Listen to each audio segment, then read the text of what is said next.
કાશ્મીરમાં આતંકીઓ દ્વારા કરાયેલા હુમલા બાદ ગેરકાયદેસર ભારતમાં રહેનારા પાકિસ્તાની અને બાંગ્લાદેશીઓ સામે ગુજરાત પોલીસે લલાક કરી છે, ત્યારે સુરત પોલીસે અગાઉ 137 થી વધુ શંકાસ્પદોની અટકાયત કર્યા બાદ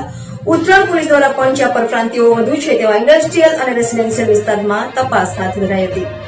જમ્મુ કાશ્મીરમાં આતંકીઓ દ્વારા કરાયેલા હુમલા બાદ ગેરકાયદેસર ભારતમાં રહેનારા પાકિસ્તાની અને બાંગ્લાદેશીઓ સામે ગુજરાત પોલીસે લલાક કરી છે, ત્યારે સુરત પોલીસે અગાઉ 137 થી વધુ શંકાસ્પદોની અટકાયત કર્યા બાદ ઉત્તરાયણ પોલીસ દ્વારા પણ જ્યાં પરપ્રાંતિયો વધુ છે તેવા ઇન્ડસ્ટ્રીયલ અને રેસિડેન્સ વિસ્તારમાં તપાસ હાથ ધરાઈ હતી। જમ્મુ કાશ્મીરમાં આતંકીઓ દ્વારા પ્રવાસીઓ પર આતંકીઓ દ્વારા હુમલો કરી 27ની હત્યા કરાઈ હતી, જેને લઈ સમગ્ર દેશમાં આતંકવાદ સામે ભારે આક્રોશ જોવા મળી રહ્યો છે। તો ભારતમાં ગેરકાયદેસર રહેતા પાકિસ્તાની અને બાંગ્લાદેશીઓ સામે પણ પોલીસે તપાસ શરૂ કરી છે, ત્યારે ગુજરાત પોલીસે સેંકડો ગેરકાયદેસર ભારતમાં રહેતા શંકાસ્પદ બાંગ્લાદેશીઓને ઝડપી પાડ્યા હતા, ત્યારે સુરત પોલીસે પણ 137 થી વધુ શંકાસ્પદ પુરુષ અને મહિલા બાંગ્લાદેશીઓને ઝડપી પાડ્યા હતા,